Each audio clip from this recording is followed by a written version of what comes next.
dumb exercise, as you probably well remember. And I'll just go right into the points. And the first one being, oh, the beautiful clarity that once you become dumb and you start clarifying goals, and actually, according to a lot of your feedback, it works. Just clarifying goals makes things better. So here's an example, not from your exercises, but just kind of a recap from last time. So the old way of setting goals was perhaps something like this, that, hey, our goal is that the number of users that use the new features will rise. And these new features cause no large issues to our existing users. So that, I don't, sounds like a realistic goal for a project or something like that. However, when you sit down and look into it, or perhaps somebody gave you this goal and you need to work with it, you start asking some questions such as, number of users rise. So if we get one more user, have we actually achieved this goal? Is that enough? Or no large issues. What do you mean by no large issues? When does an issue become large? When is it a medium-sized? When it's not an issue at all? So the new way of doing goals, now especially after last week's lecture and exercises, you will not fall into these traps, but you will create these beautiful, clear goals, which are doable, understandable, measurable, and beneficial. So kind of saying that at least 30% of users have activated the feature. That's much more measurable. That's easy to validate whether it has happened. And at least 10% of users use it on a regular basis. So that was really the point of last week, was that much of the work of facilitation is probably helping people to come up with better goals that are doable, understandable, and so forth. And that's why we had that actually, I would say, often big part of facilitating other people in projects, in transitions, is one way to look at it is that you help them to clarify goals. And remember, last week we actually talked that writing down goals is not easy. I think a lot of us think that it is easy, or we have a good discussion. Hey, this is our goal, but that's actually the beginning. You need to start kind of polishing it. And like many of you in the feedback wrote that goals are like these living things. They need to progress and you get the wiser and, things, context change. So the goals need to be alive all the time. And typically that needs a bit of facilitation. So now that you understand this, if somebody gives you an old goal like the one in the slide, you can ask very easy questions. You don't even have to understand anything about the subject matter. And you can just ask, is that doable? Is that understandable for everybody? How would you measure that? And can you explain to me, how is this beneficial for the whole? So there we go. That's facilitation for you. And then when the person starts answering those questions, then kind of together, you maybe write down better goals, more clear goals. Excellent. Doable, understandable, measurable, beneficial. That was the point of last week. So what did you things from your exercises I picked up? There were some really nice points. So one of you wrote that, hey, this tool, facilitation and the dumb really helped to align stakeholders on what measurable goals and measurable success means, and also to share that meaning. And here you can see, clarifying goals actually helps bring people together or stakeholders. So it becomes much more clear for everybody what is it more or less that we're trying to achieve. So very nicely put in that quote. Second, one of you wrote, the person who answers this needs to understand what is required in order to target goal to be complete. And the way why I picked this, I think this really nicely implies the obvious thing that if you need to write good goals, you need to understand what you're doing. And sometimes you might look at a goal that is vague and not that good. It might actually pop up the problem that maybe this person doesn't know what they are trying to achieve. So again, you can use the that, is this goal good or bad? Does the person really understand what is required? So kind of like a litmus test. Do we really understand what is needed of us? and we put it through the dumb test. And this one I already referred to. I think this was really nicely put. Measurable goals should be a living document because often in the beginning of the project, the goals are vague and require updates, active following and iteration, as well as reviewing their achievability. So yes, absolutely. This is a really good point. Especially when you're starting something, a project you have not done before, you need to accept that in the beginning, the goals are vague, which is another way of saying that when we start a project, things are a bit cloudy. We are in the fog. And that's why we start the process of clarifying. That's, but we don't kind of even expect things to be clear after 1 hour or 2 hours, that maybe things start to clarify after 1 month. Depends on the context as well. But I think it's really saying that this goal clarification exercise and facilitating is kind of a living dynamic process. And then I put these are two comments in the same because I picked this up from the exercises. So somebody wrote, hey, this dumb tool, it works really well for short-term planning, but doesn't work for long-term. And then someone else wrote, yeah, this doesn't really work for a short-term project, works really well for long-term projects. So yeah, what can I say? I think that it actually works in any kind of a project. But of course, you need to kind of understand the situation. So sometimes, I mean, for short term, it would be interesting to learn more why people thought that it doesn't work for this, but works for that. And then this last one is actually a question that was put in the reflections that was I think, a good question. Is that who creates goals that are not beneficial? So what's the added value of the B in the dumb framework? Well, my short answer is that, well, unfortunately, in my career, I have seen many goals that are not beneficial. Or I would say more obviously, the thing is that it is not clear how is this beneficial. So maybe there is, somebody who can see why this is beneficial. But does everybody understand the same way? Does everybody understand the benefits are the same? So it might be kind of hidden, or we assume that everybody understands that this is beneficial. So let's, ask everybody, do we understand it the same way? And that's why I think it's really important to kind of just go over that. Okay, do we all agree why this goal is beneficial? Just to make sure we all agree and have the shared meaning. But before I let Jari take over, kind of one thing that I really nicely came with this last week's exercise is that I hope you kind of notice that there are kind of two ways of looking at goals. Are we writing down goals because we want to communicate togetherness? I'll get into this soon. Or are we writing goals because this is what we want to achieve? So let's go for what I call the required state of affairs. But I mean that okay, you're writing down goals because you want that in 2 months or 5 months, this is what the world looks like. And then you have this mindset where you're setting goals. You want this fact to be true at the end of August, so that you kind of write down goals in that way. Then you're kind of like, okay, it's a bit difficult to know in advance. The goals can be complex. They can be vague because we want to achieve something we haven't done before. And then it becomes kind of this law that we write down on paper. By end of August, this must happen. This is our goal. And in this goal-setting mindset, complex objectives are okay because we want to achieve difficult things. So the complexity is much more acceptable. And then if you want to change these goals, it kind of misses the points. We want the goals to be stable so that everybody knows that by the end of August, this is what we want to achieve. You don't go changing these things. However, I hope you kind of notice that there's kind of a totally different mindset, which is the kind of more facilitative mindset, which is more like this. We're using the goals to make sure that we're communicating better.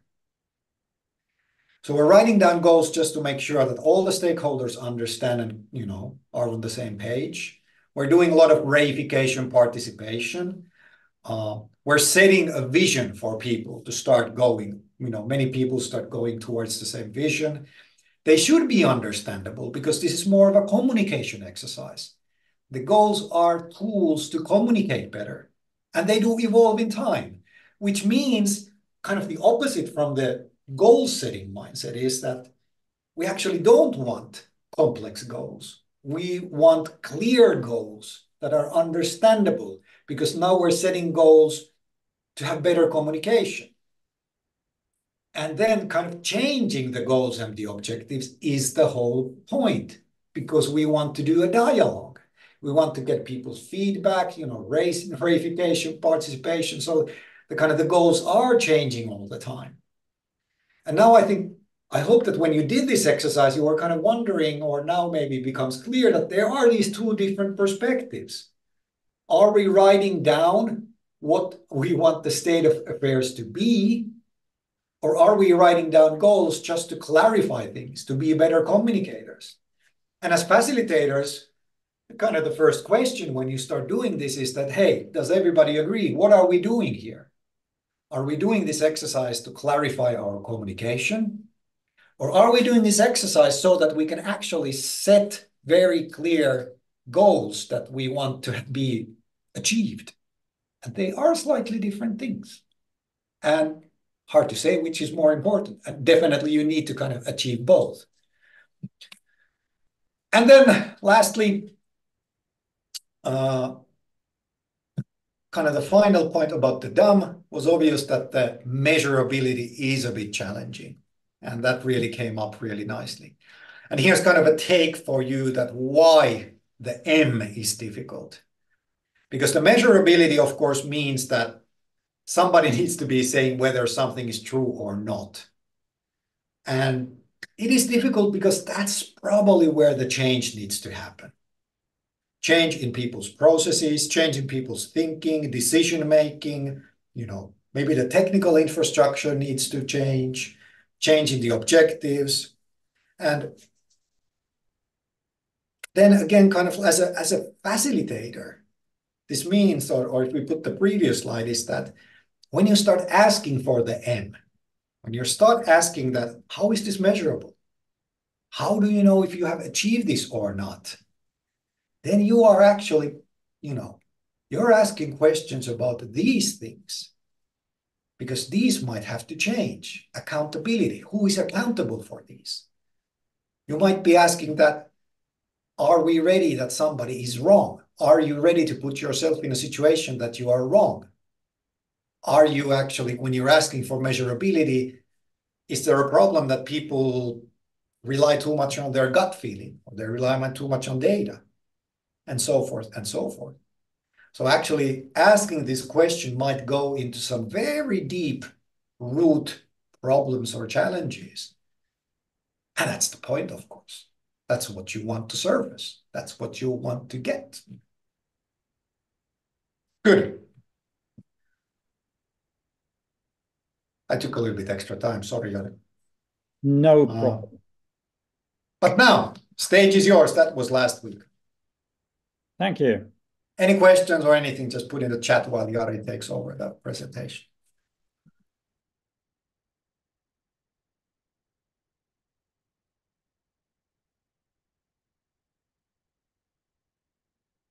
All right, maybe no questions. And of course, you can ask later and put in the chat. Now, Risto can be kind of chat writer or response, giving responses there as well. Welcome on my behalf as well this afternoon. And now we take a look of, facilitation in depth. A little bit maybe wider perspective than just now a tool or this pair discussion kind of thing in that sense, but a little bit talking about, what are we talking about when we are talking about facilitation? And then we have 2 breakout rooms this time, and the groups remain the same. So you have another round, you have opportunity, people already, so digging deeper in latter part, in latter discussion, but pretty much about your experiences, so far as well, and then we can talk about facilitation process. So what are the elements and what's the flow, how to maintain that, and how we can add probability for success, that the process really serves its purpose well. And then in the end, next steps, and a break between. But first, of course, we use this word quite fluently, and just reminding that facilitation is something to enable that something becomes easier or smoother or something like that. So it's a helping process, or whatever process it is, to become kind of easier. And of course, it's quite obviously social process, so communication, generating some ideas. So, and it can be applied quite wide variety of different situations. And as we are talking about the change here, but we can also think all the collective meaning making, decision making, problem solving, conflict resolution, experimentation, reflection, situations where we collectively should make meaning out of the situation and decide something, generate new ideas, and so on. And as I said, wide variety of different situations. So here it's between two people. So other helps the other to generate ideas. And so that's maybe simplest setup. But of course, actually this picture below is from a workshop with 800 people discussing about good leadership. So I was able to facilitate. Had an opportunity to facilitate this kind of very large group discussion, and of course there was the co-facilitators within groups. But it was also very interesting how to create that kind of very large group dialogue, and so there's a wide variety of places or places to apply. And then I would like to pinpoint that facilitation is pretty much helping also. So we can consider it as a help. And when thinking about what makes it helpful, then I would argue that this neutrality is one issue. So the facilitator it's always that the participants, they own the problem, and we as facilitators, we are helping them to clarify and make sense out of that, but not taking a stance. And of course, this is very easy to slip out of the role when we are also having good ideas. And I know that there is a temptation to find when you get also enthusiastic about the issue and then would like to add something there, or then give a good advice. But that's a kind of risky moment. And but sometimes, of course, there's a mixture of roles in a way, and being clear that when to have this expert hat on and how to, because our knowledge can be kind of resourced in the process as well. But still, this is touchy, or being aware of this boundary of the role. But being in safe side is taking care of the neutrality. And then it's pretty much the guiding and enabling the collective conversational process from a neutral position. And of course, all these tools and methods can be very helpful, and hopefully take into account that the process and meaning making is the key, and the tool is supporting that.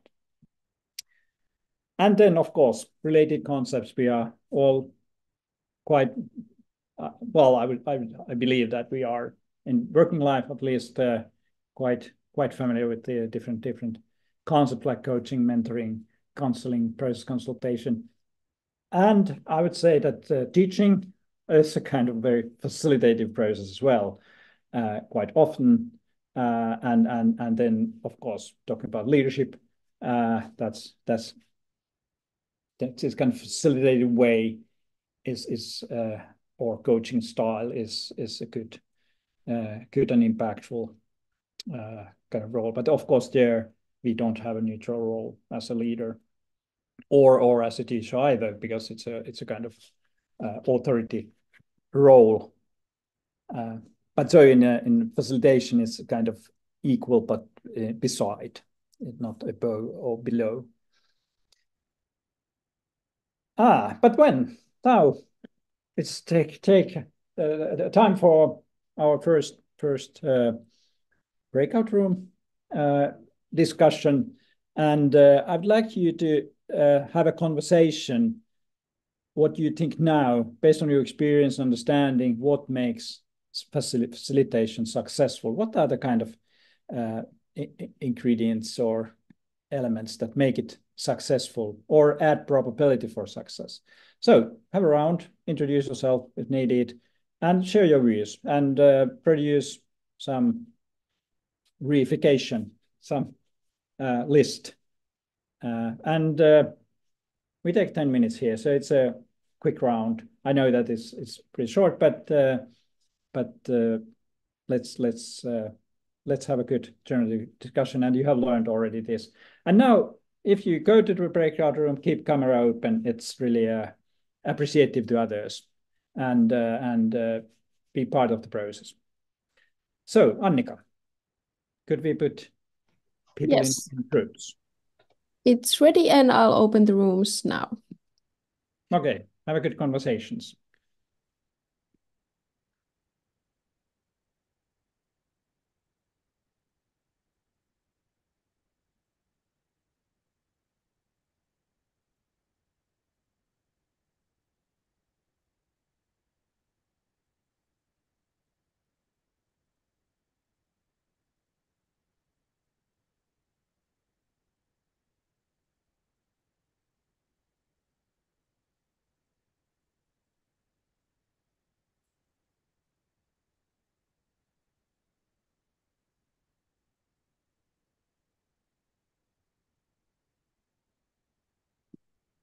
Okay. There they went. I'm also looking at the balance. Me too. Yeah, I started from the bottom. 2 people in room 23. Okay, it would be good to balance a little bit. Maybe they're having fun. Yeah. If somebody drops, maybe we throw them there. I don't know. It kind of feels so rude just to take a person from one room and throw to another. I don't know how Yeah, Annika that's is like going to do it. godlike feeling. Yeah, it's kind of. Yeah. What happened? Yeah.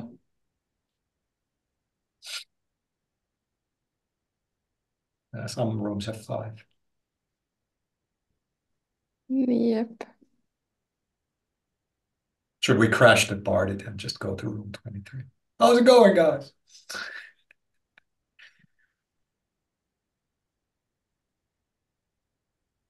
Oh, I feel so bad to move them to another Oh, room. I can join them. Is that should I do that?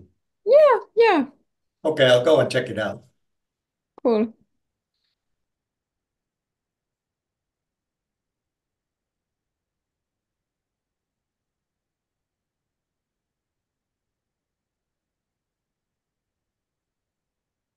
So which room did it go? 23. Okay. There's also 3 person in room 8, but Oh. No, there's 3 persons. okay, 3. Yeah, 3. 3 is good. Yep.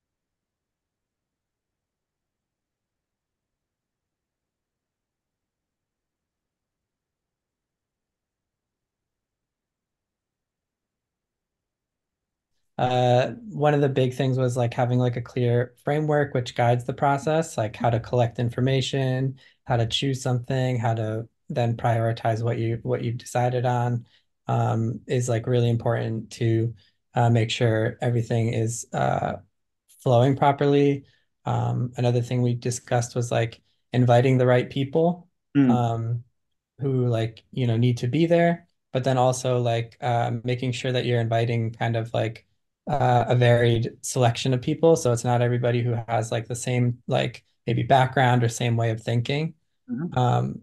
And then to that note, we also kind of discussed like being able to um, solve like conflicts or be prepared to solve conflicts if you are the facilitator, Mm. because they will happen if you're inviting, for example, like a bunch of users and you don't know the backgrounds of people, then it's good to just be prepared with like a plan of action in case anything were to arise if there is an argument or anything. All right. Hey, thanks. Thanks. Very good. Very good points. And I think there's this who will participate, and it's maybe not always the people who are similar, but also having a diverse views, but depending on the situation, the goal, and the purpose as such. But okay, hey, very good list as such. So maybe I take a little summary before the break now, and let's save this for next thing. Now, a few things framing this uh, is that now we could take, of course, we can think about facilitation of a very large process, complex strategy process or such, but quite often it's a kind of single event session workshop point of view, because also the larger processes, they tend to include or are built out of this workshop for teams, or let's say less than 100 people at least. So and quite often we are in a situation where we are facilitating with this kind of team level conversation or workshop or something like that, or even smaller. But in a way, in transformation work, it's quite often that level, because also the participation. Well, I was talking about this very large 800 people group, so it's possible, but of course it's must be constructed a little bit more, differently, but still it's possible to have very participatory and dialogic approach there. But when we take facilitation event or facilitated event, I would argue that facilitation, it includes process always. It's some kind of process. And when we take what are the elements of the process, is that it happens always in a context. We were talking about this onion stuff before, or you have been thinking your own change situations. So contextuality is one thing which is really uh, uh, important to take into account. And then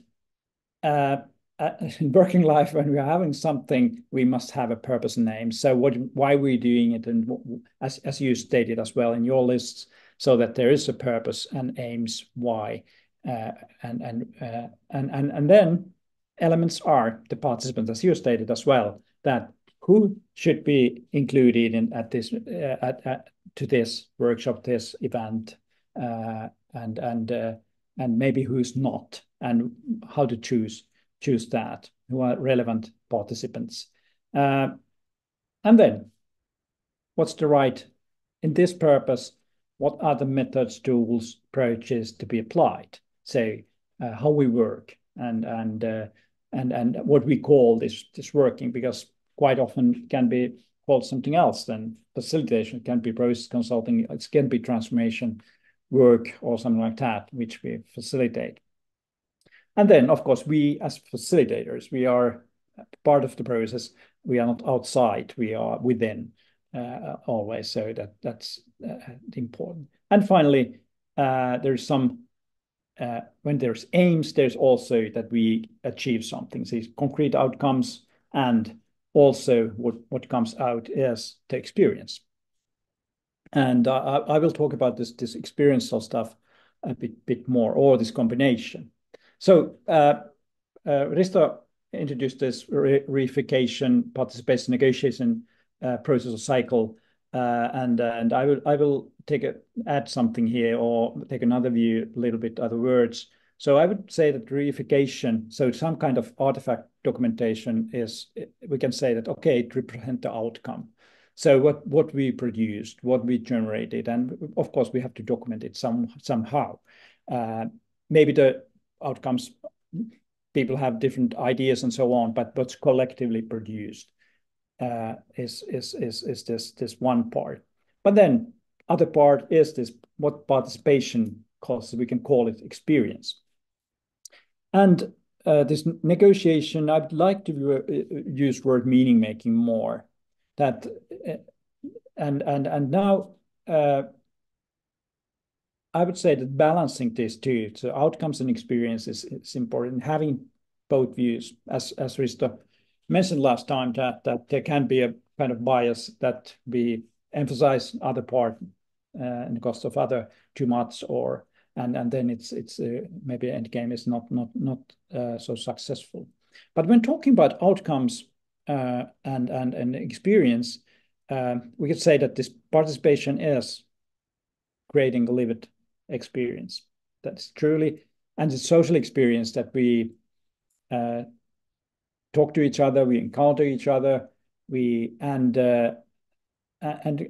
quite often we just take it as a kind of instrument to get out the outcomes, but it has its value by itself also, because through experience between people, communication, dialogue, encounters, meeting others, that builds trust, that we learn to collaborate, we learn to communicate, and that builds our culture further always. And that's why it's a kind of part of the change to not just the outcome, but the experience itself. I will talk about that after the break more. This how the participation is really creating a transformational experience. But it's always this that afterwards we tend to give meanings to both, but the experience tends to produce more powerful memories and traces. So because it's emotions, it's this social stuff, and that's something we should also take into account, because it happens anyway. People interpret how was the experience. They interpret also that, okay, this is now building our culture further. Okay.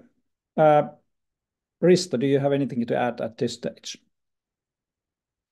No, I just totally second this last point of yours, the value of the experience. I think we still live in such a, how should I say, fact, knowledge, and data-driven world, which is great. Don't get me wrong. We should base our lives on facts. But that means also that we overlook the experience part.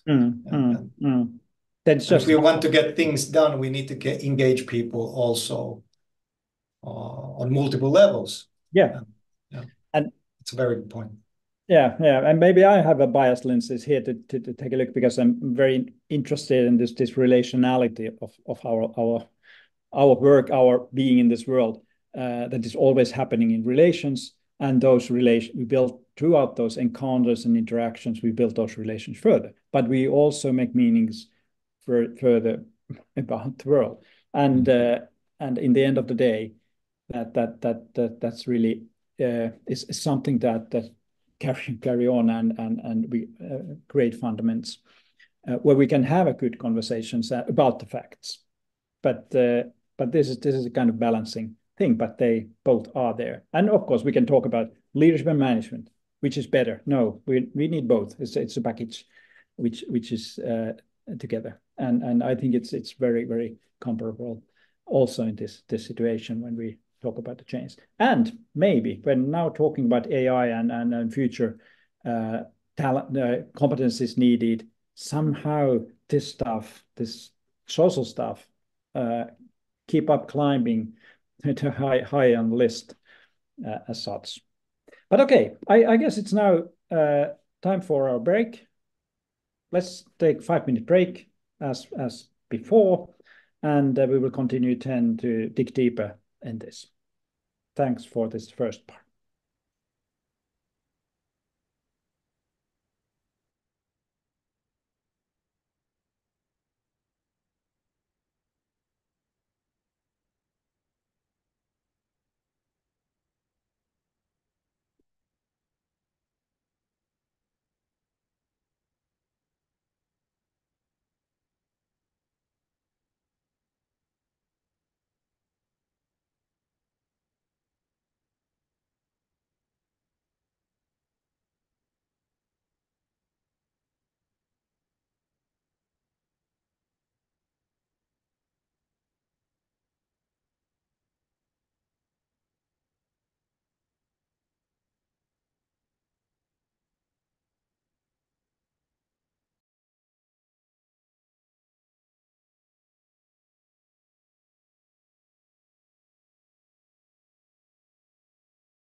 All right, it's 5 past, so 5 minutes goes quickly. Hope you had a nevertheless a good break. But let's take another part of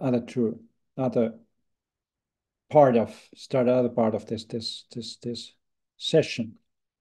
So we were talking about highlighting this role of experience, and here are a few things which I would argue that characterized good facilitation experience. What should happen? So the participants, uh, I think this kind of appreciation and inclusion that we as facilitators can create this kind of appreciative and inclusive atmosphere, so that people can join and they feel that they are valued. Then other thing is connection and relatedness, that those who are participants feel adequately connected, that they share ideas, listen to each other, and add this relatedness within the group. New shared understanding. Okay, we created something new. Feeling of accomplishment as well, this reification or outcome that we get somewhere.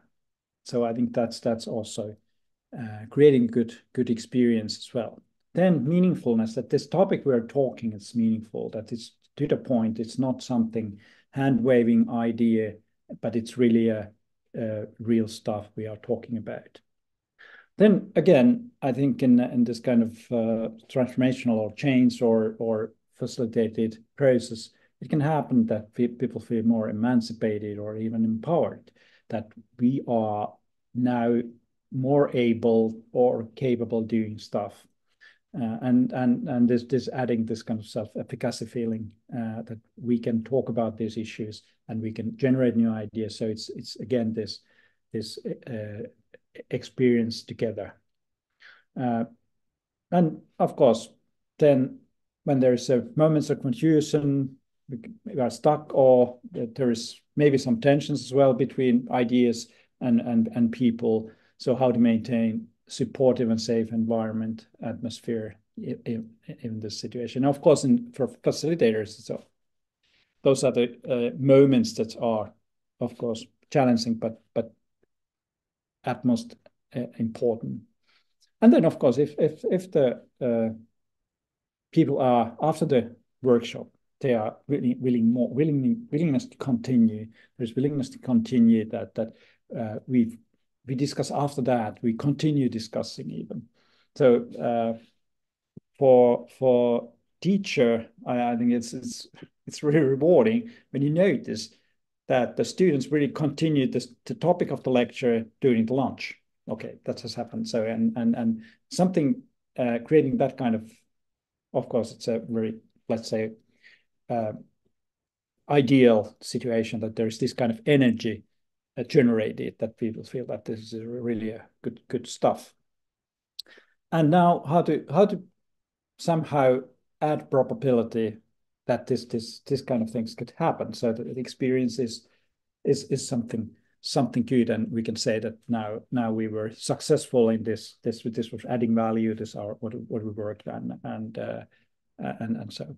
And now one thing I would like to argue as well, before going in more in detail to the process, is that when we talk about change and cultural change, so all transformational change workshop and session must represent, express, and create, be based on the culture and values we are aiming to promote. So it's this kind of thing that we can't really build a dialogue or dialogical culture through monological means. And so if there's a cultural transformation process and the CEO come to tell that we are starting this, we are aiming to be inclusive or participatory and transparent and giving a speech without putting people to talk. I think this is really a bit oxymoron situation. And so this is something that I think is very important to keep in mind. But now, the process, how we what other elements or stages of the process? First, the preparation, as it was, or you mentioned already this as well, that how to prepare well. Then getting started. So it's very important moment what happens when the moment is there that now we have to start. And how to maintain the flow throughout the process, how long is it is 3 hours, 1 day, 30 minutes. And of course, the complexity of the process and so there's different requirements. And then proper closing and is also a thing.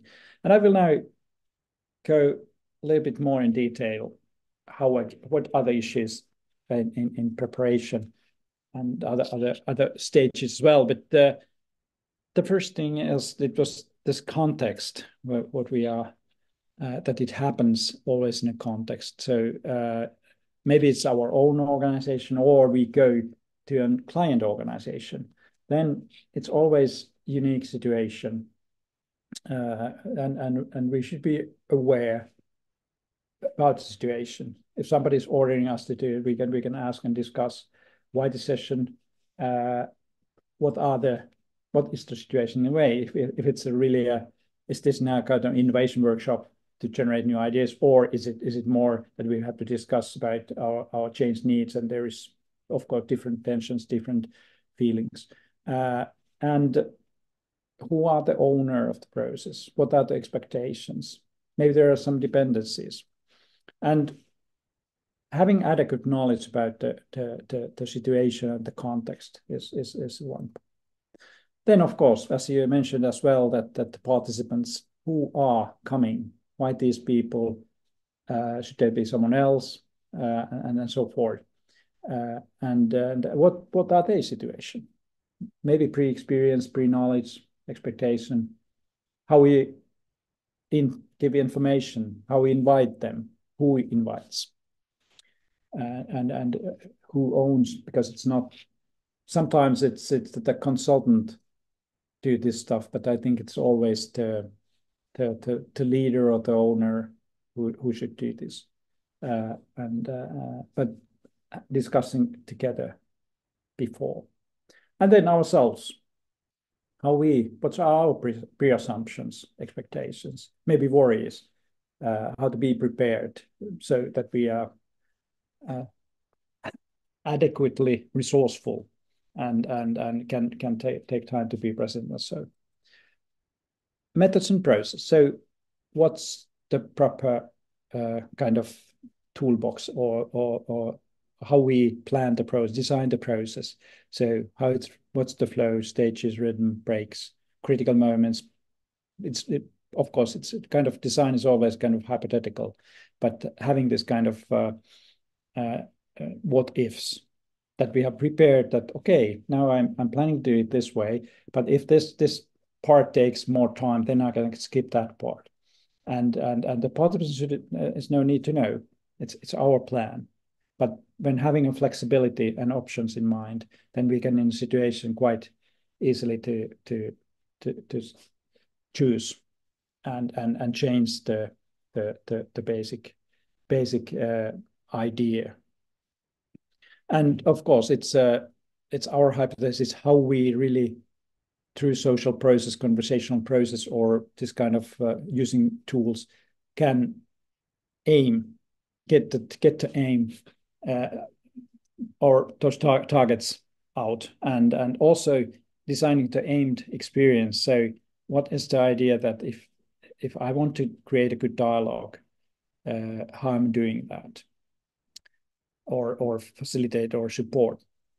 And then practical stuff. So what is the site? Equipment, materials needed, technology, pre-testing being in place early enough. So it can be sometimes that you are asked as a to the client, and then you think, okay, this kind of very participatory workshop, and I would like people to be, but then they have booked a room that is not fitting to your idea or our idea, and so being aware, and sometimes it's good to go to the place and somehow simulate even, okay, what happens here in this room, that we are familiar with the site and the place, and we make sure that technologies work.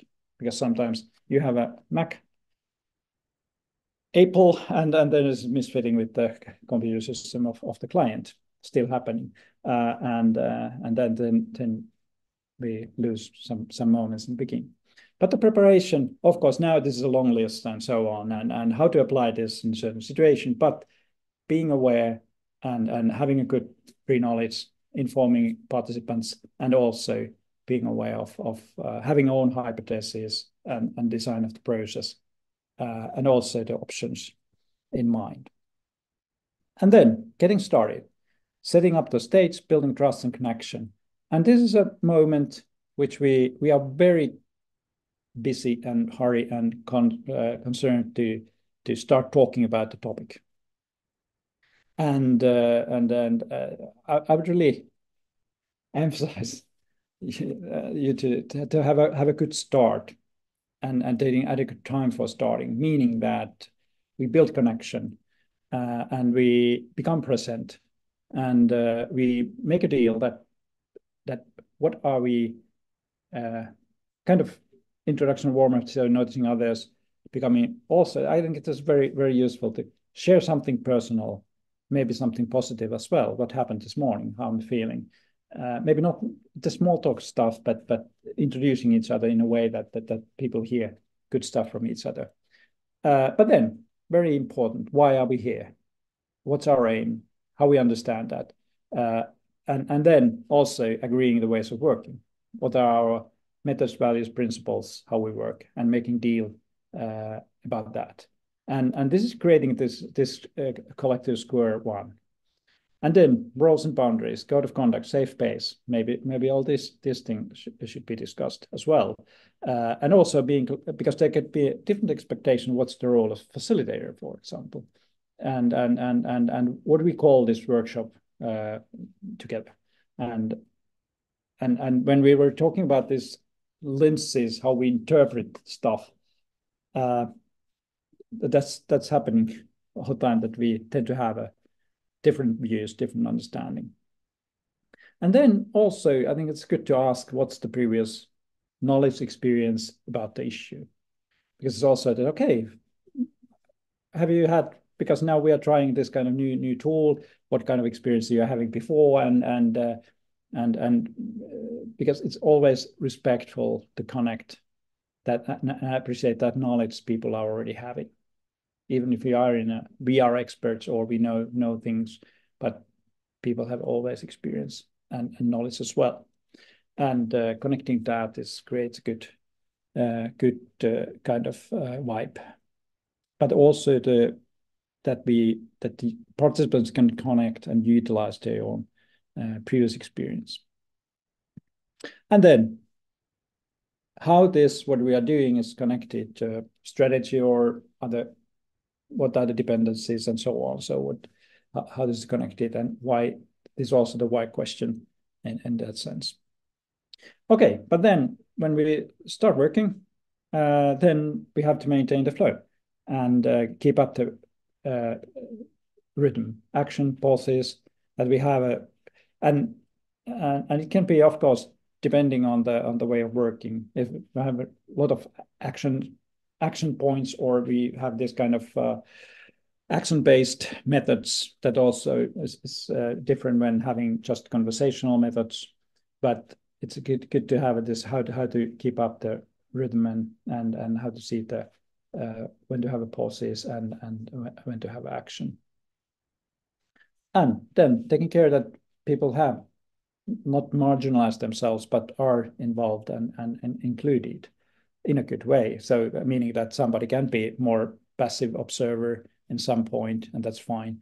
But then asking, okay, now you have now looked at this, what would you say about that?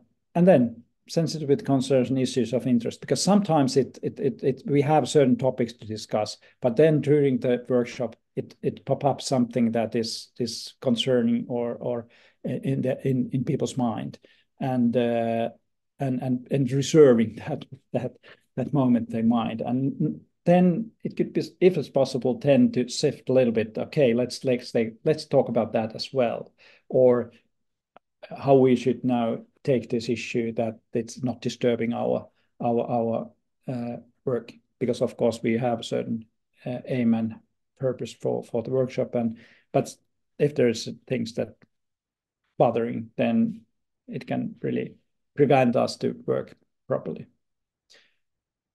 And then, of course, somebody's breaking the rules, starting to take states too much, or have a little bit debate or unconstructive way of talking. Then, of course, when we have agreed to rules, that we have also a role that we can interpret, interfere, or stop that kind of.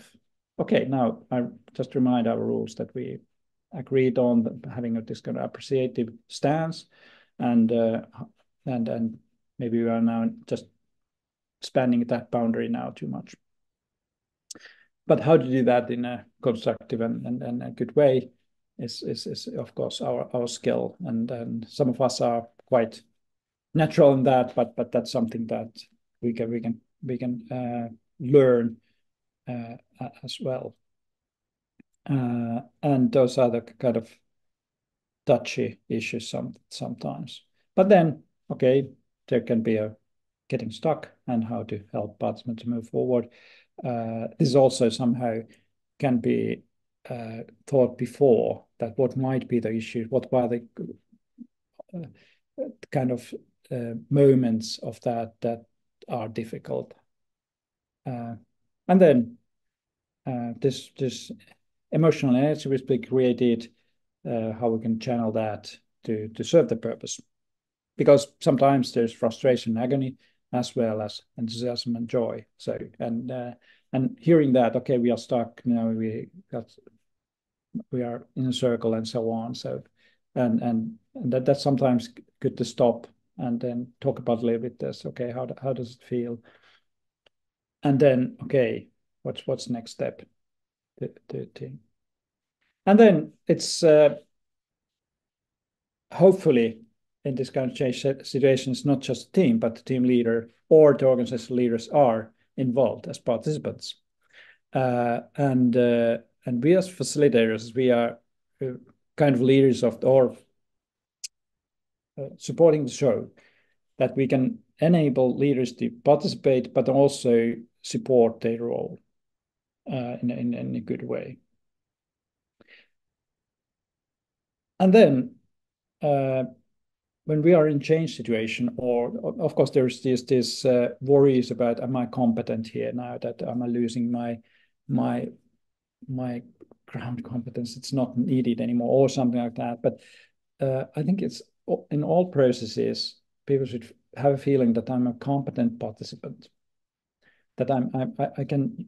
So if you are applying different tools and so on, that we are not pushing people to do something that they feel uncomfortable, because that's feeling not competent is really a crucial turn off in a way, and being sensitive to this, that we are not doing too complex stuff. And it's also that what other topics we should talk about and how we talk about those topics. Are we excluding someone because we are having so fashionable talk that others are, or using terms that others are not understanding? So I think that's one thing that as a facilitator, it's good to keep up sometimes. Okay, now we're using these words, how we are understanding them. Let's talk about that a little bit. That the language we are using is understandable for all. And I think going to more simpler is better than being complicated, because we are in a complicated world anyway. So that we really ensure the understanding, because it can happen within the process as well, that somebody's dropping out, that not feeling that I can participate that, and being sensitive with this is one thing. And then closing reflection, taking time also for closing. So how did we? Okay, how about the goals? Comparing to the expectations, or what was the outcome? how happy we are with this outcome, what we generated, and assessing that together. But then reflecting on the experience personally and collectively, and having a round where people say, okay, how did we work together, and what was meaningful, and was this kind of positive side as an experience, and then agreeing on the next steps. So because what happens now next workshop, next action, who and when.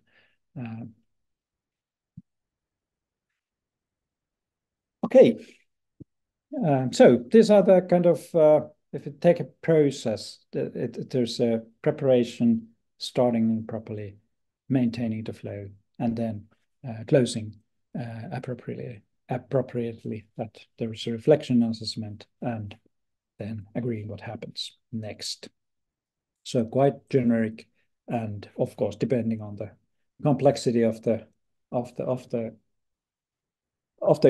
event or workshop or whatever we are facilitating then to put. But okay, now it's our next breakout rooms approaching. But before that, I would like you to take this kind of personal moment and think, what would you like to emphasize or highlight in your forthcoming session, workshop, as a facilitator or as a participant, to ensure a good experience for all? So what you have now in mind, how you can help. But it's not just the facilitator, but it can be also as a participant. What would you emphasize personally?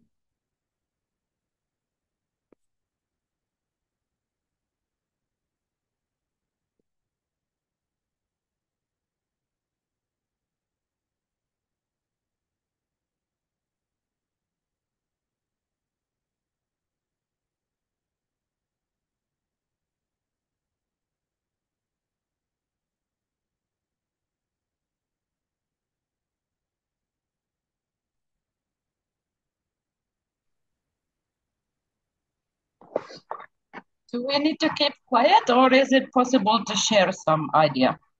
This is just personal, and you will go soon to breakout rooms, and there you start sharing this. Okay, thanks.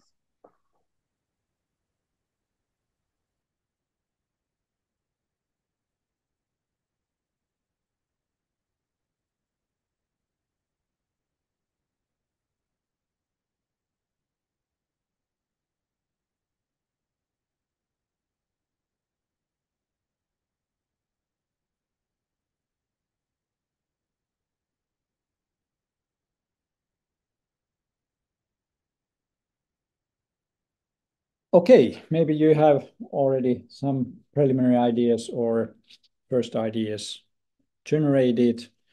But now, our second breakout room, we go to same groups. Of course, now we can a little bit check if there's enough people, because it would be good to have at least 3 in each team, but principally going to the same. And now your task is to have a dialogue so that each can have an opportunity to tell. And now having a round in a way that you will agree who will start, and others will listen carefully what the other person says. And then next one, starting by connecting your talk to the previous one. And that's one dialogic principle that we continue and add on. And last 5 minutes, because now it's a 15 minutes thing, you can have a mutual reflection. How was the experience? How were you able to maintain a dialogic moment? But it's really listening carefully, giving space to other, and then make a connection. And of course, you can then, if you have 3 persons, then you have 10 minutes time, then you can again ask more. I was interested about your thing, that sounded very good, and ask more from each other. So this is more dialogue experience and exercise than just generating ideas. And I'd like you to write a short notes about your experience to chat. How did you manage to have a dialogic moment, to be listened and sharing and being able to express yourself and to become heard? And now, Annika, next 15 minutes. So you have a bit more time. So utilize it well. We'll be back in 15 minutes, and now open to breakout rooms. Yes, they're open now. Okay.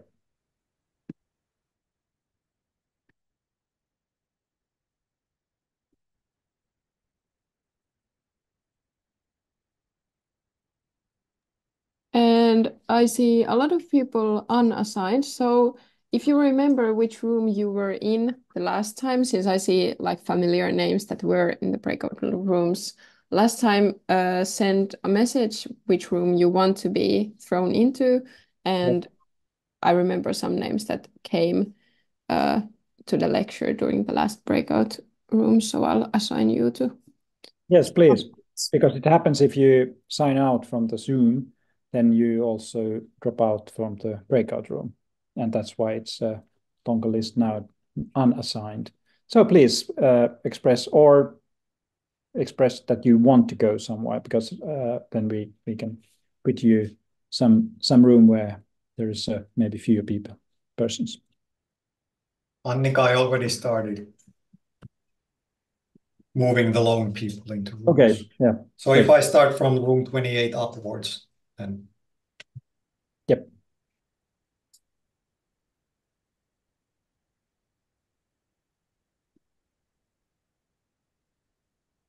Yes.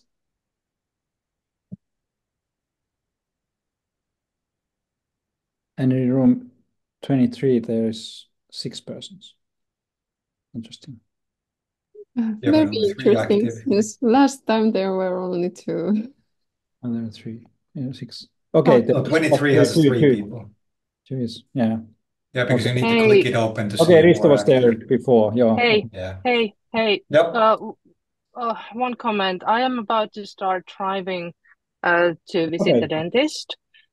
Room 25 currently has only 2 participants. Is there anyone else you can appoint to that room, or shall they continue the discussion, just 2 of them? Because I'm driving, so I need to focus. Okay. So maybe we should join, because there's other rooms as well where there's only two persons. So maybe we could. Room 14 has. Yeah, thanks, Isa, for the comment, by the way. Yeah. Okay. Sorry, we were just super concentrating, but myself. we did hear you. Yeah. Thank you. We could merge room 25 and 14. Annika, should I do that or? Yep. Yeah, you can do it if you're. Would you mind adding me to somewhere? Okay. Any of the smaller rooms would be fine. Yes. There's room 20. Which one? Yeah, we're doing that at please. the moment. Yeah.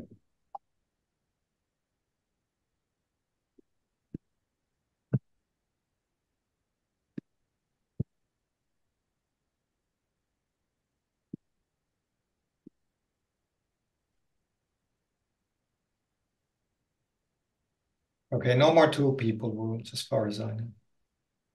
Yep.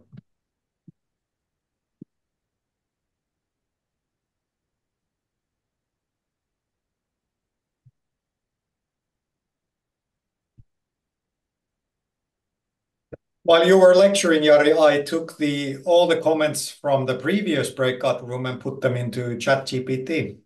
Okay. It was a very nice summary. Okay, great. Maybe we can. I can copy paste it. Maybe we can go through it. I can just copy paste it here in the chat. It works really well, as we all know. That's great. Just a sec. Where did I put it? Oh no, I lost it.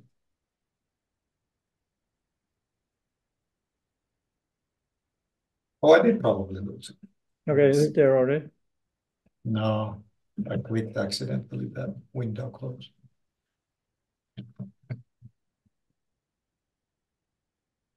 So can you copy paste it?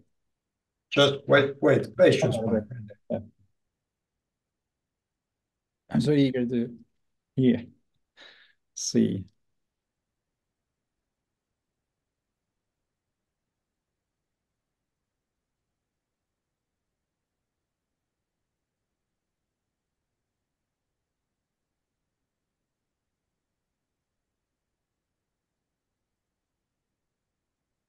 Your message is too long.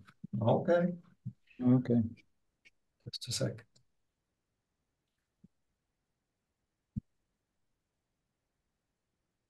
So what did you ask it to do? Just summary or? Oh yeah, just summarize everything. Okay.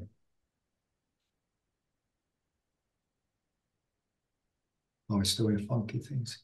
Now the copy pasting is doing weird things. Oh, just wait a second.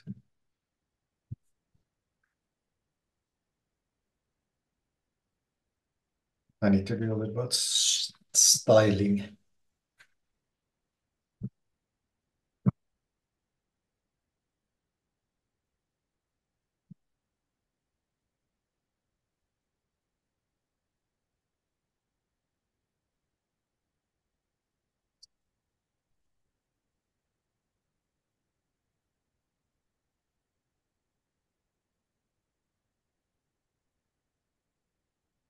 So it made these 4 categories, and I'm copy pasting them, but I need to do a little bit of a.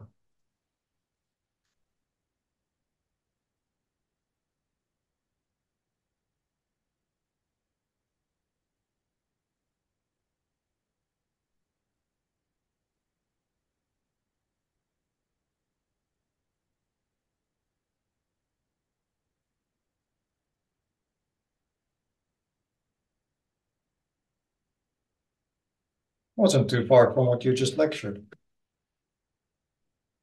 Sorry. Can you see them now? Yeah.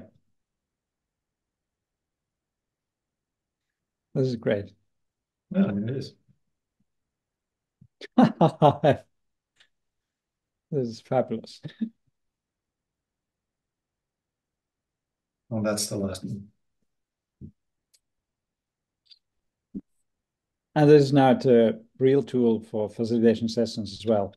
Yeah, it is. We And now with the speech interfaces, it can just listen to the.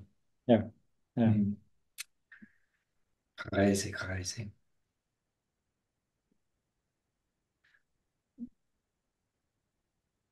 Yeah. But there's also now, and well, I just think there's 800 people dialogue that they generated a lot of stuff, and this could have been a very nice tool to summarize on the spot because it was really generating this kind of good leadership principles of good leadership for them, and so it could have been nice to summarize at once what was produced.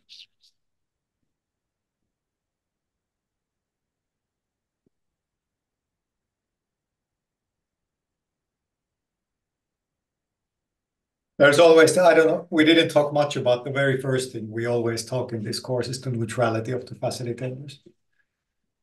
Because I think you can, even if you're a boss person, you can do, it is this discussion, should a facilitator be neutral? And sometimes it's not possible. Then what to do when, for example, you are the supervisor?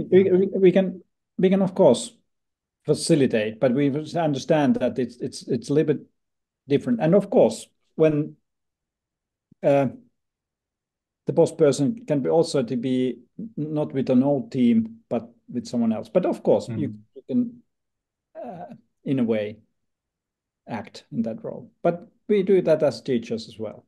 We are in a position, but we then want to be very participatory.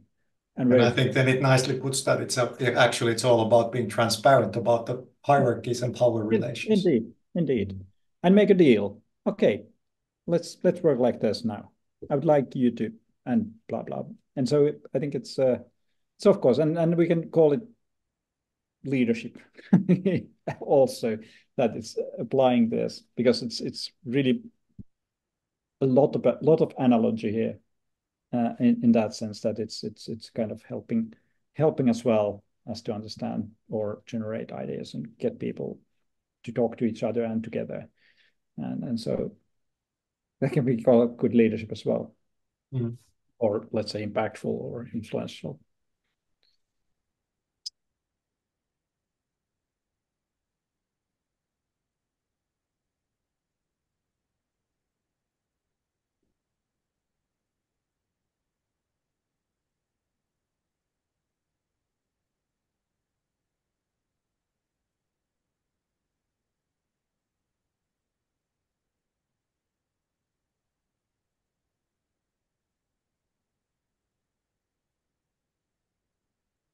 There's only 4 people who are.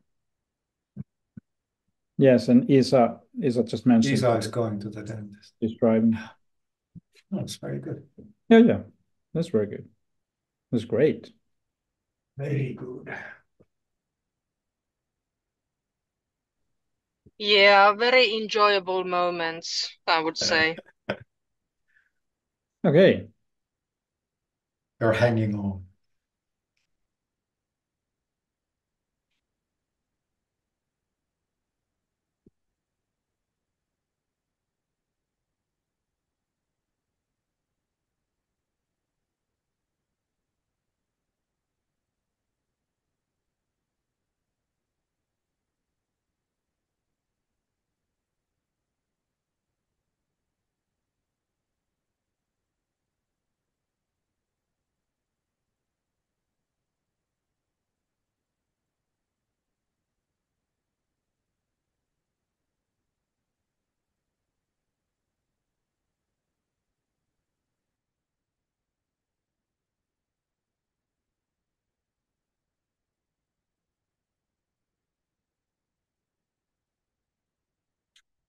Yeah.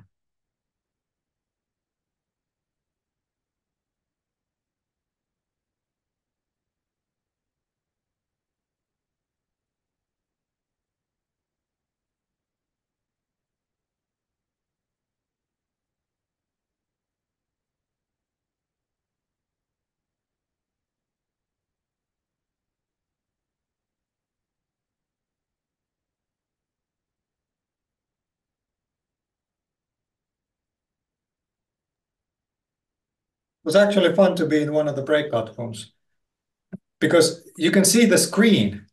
I didn't, last time I was in a breakout room has been over a year. And now we could see the slide in the breakout room, which is because we have to share it separately. Yeah, but still, it was so convenient. Yeah. But we could also see that the cursor, because you were just moving the cursor, Jari. So you could see the cursor moving in there as well. Okay. Just to let you know. Yeah.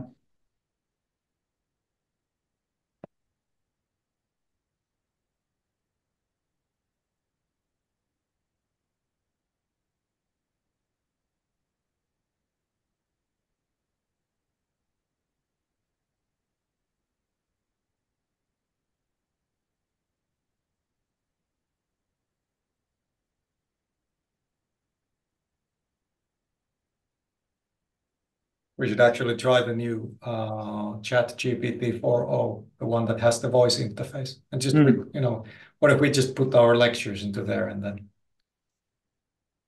lectures and the chats and then just, can you make a school book out of this? Yeah, we should try something like that. Yeah, absolutely. Right. That's the future. Yeah, it can be really messy, but we could also add some text and combine this to stuff. Yeah, it just reminds me of the book that was with the book publishing this morning. Yeah. Just kind of like, how do you actually write a book nowadays?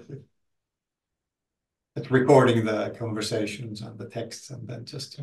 Yeah, this is just the creating quite a wide range of possibilities and options and be really foggy, but also really interesting and frightening as well. What it could be explored. But I like that Johanna's presentation about this, that forcing people to use every day. Yeah. Encouraging and asking, sharing I think that was great. Yeah, I'm just forcing Annika to use it in her master's thesis.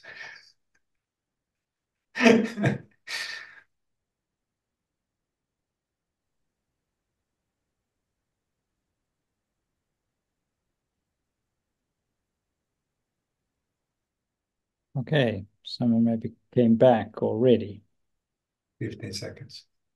Yeah, but then it's a 1 minute, but can close all the rooms.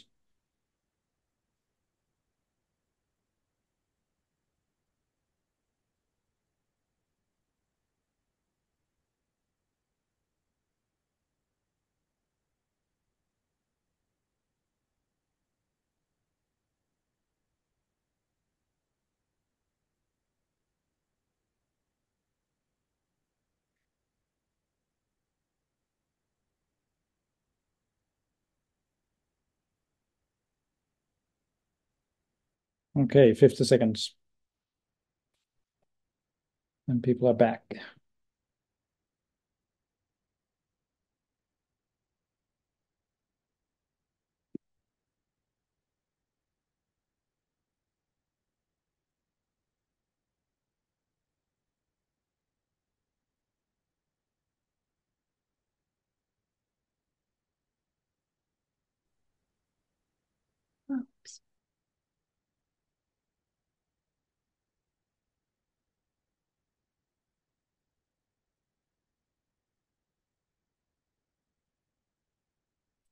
All right, we are gradually back. 6 seconds and all rooms are closed. Okay, thanks for coming back. And now you can put your experiential reflections to the chat.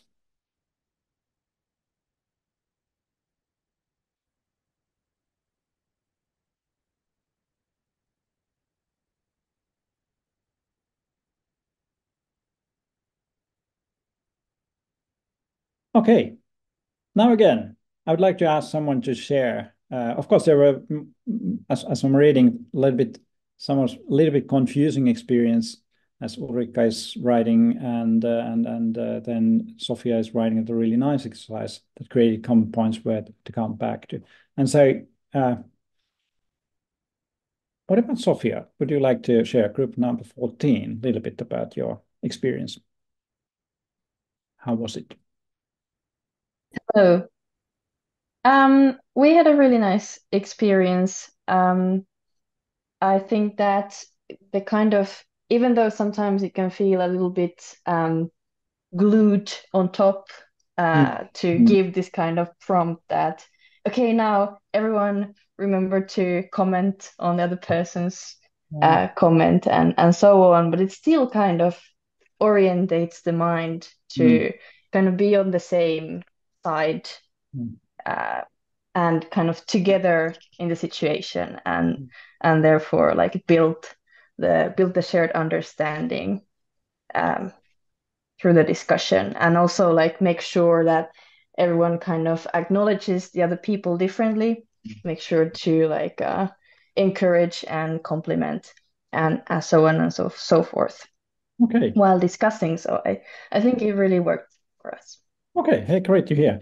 And now it's also this that when we connect to other person's things, it's not maybe always that it's commenting, but it's something that when you say that thing that comes to my mind and continue from that, because it's also that when we are having this dialogue, more conscious dialogue, it's so that we are listening carefully, not just preparing our own talking about, like that's a normal situation that we are what I'm going to say, and nobody's really listening to each other, and it's easily the ping pong playing that there's nothing constructing together.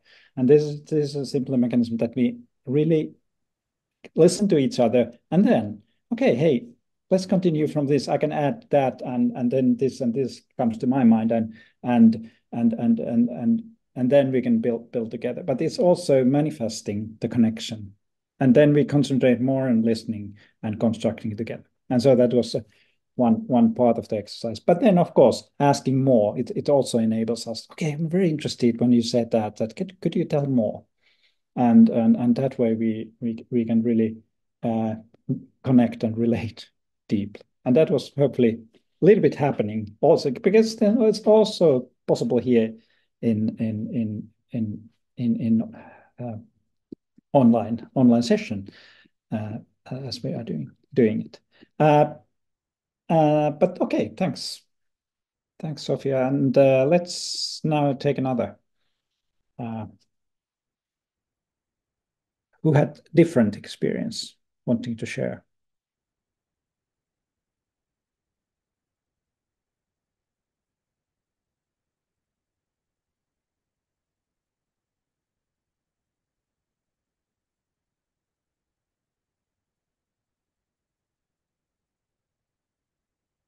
Well, maybe I can quickly share. Yeah, please Sure. do. So in our room, in the reflection of the conversation, we kind of realized that keeping this type of conversation was actually very easy because we are all here to participate and we are excited and we are interested in facilitation and we're dynamic. And even though we have different backgrounds, the conversation very naturally flowed and was dialogic.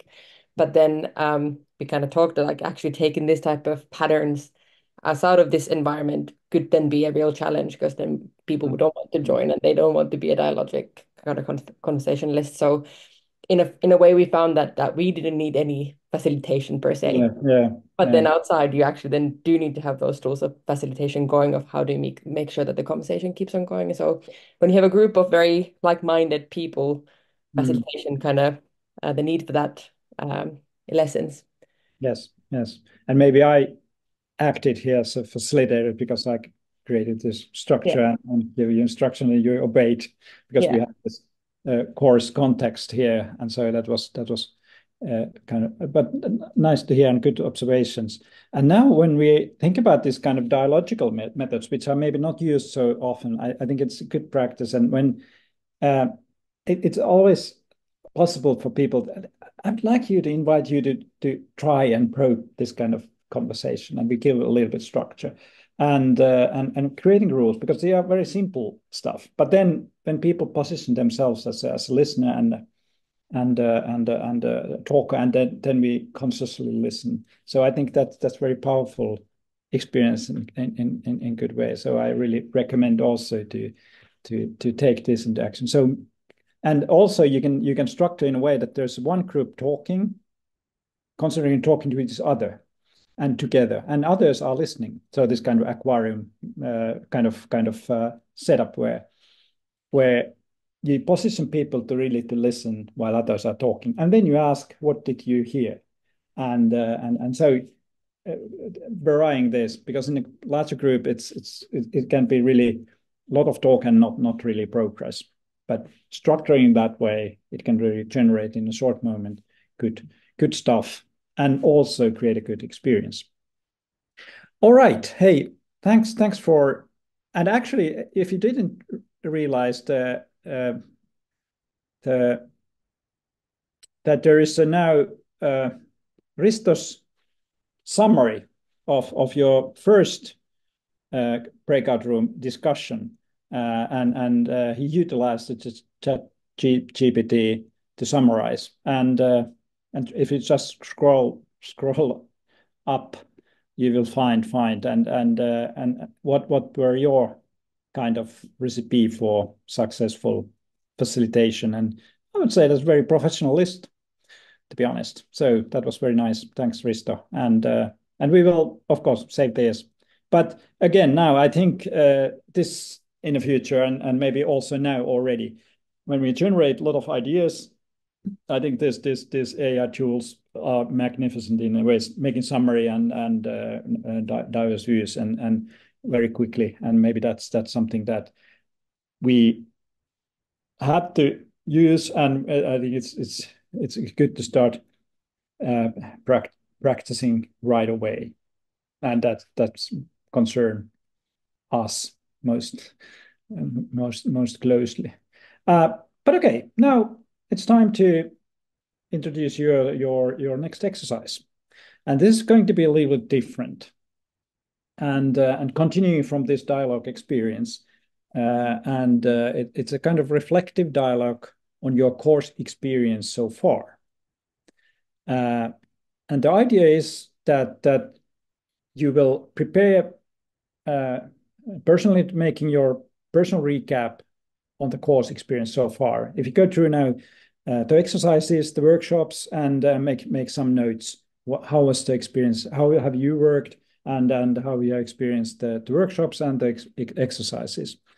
Then, with pair, have a 15-minute, can be 20 minutes, this kind of sparring coaching style discussions where the other first will tell and the other will serve as a listener, helper, coach, or let's say it's enough that you are a listener and helper.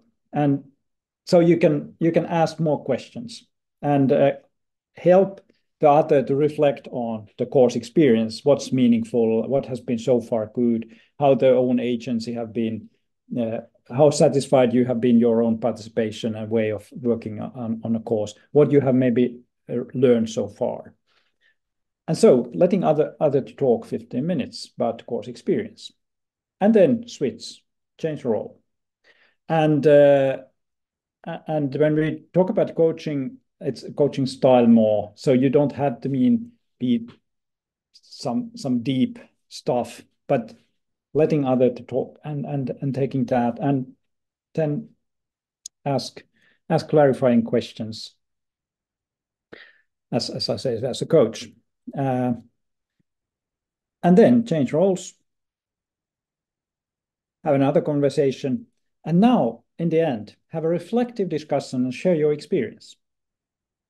Assess how were you able to have a helping conversation. So meaning that how was it to be a client or a person telling your case, and how was it to be as a listener. And then write a personal memo, max 1 page. So it's not together, but write a personal memo of your discussion experience. So not the content. So you don't have to refer now your actual course experience, but the experience about telling about the experience, which is this kind of meta stuff. So how was it to be coach? How was it to be client? What did you learn, realize personally from the exercise? So I know that there are people who are very familiar with this, but take a moment, one more exercise, and maybe your peer is not so experienced. So then you can share the thing. And deadline is 28th. Was it right, Annika? Are you there? Yes, sorry, I was on the other screen, so I had to find my mouse. Yeah. Yeah, on the 28th. 28th. Okay, that's right. So via submission form. So everybody must submit. And so far. Is it Risto who will now tell what's happening next? Sure. I think we're next week. Well, next week happens next week. Yes. Yeah. But the basics. Do you have the next slide, Jari? There we go. Yeah. Yeah. As usual, check out the attendance form. It's been in the chat. If you missed it, let us know via email. Everything is in Google Drive and YouTube. YouTube channel has these slides and all that. You should be pretty familiar with this by now. Yeah. This is just repeating it later or itself. Okay. And remember, if you have trouble with doing the exercise next week, or be early. Notify your pair as early as possible. So okay. Okay. Hey, here is Hanna asking, can personal memo be picture with words, or do you want to have like a mini essay? Of course, you can be creative here, but it's somehow that there is your reflection. How was it? How was this exercise for you? But okay. But I think it's now time to say goodbye this evening, and then hopefully there was worth coming with this. and adding value. But thanks on our behalf, and see you next week, and have a good exercise.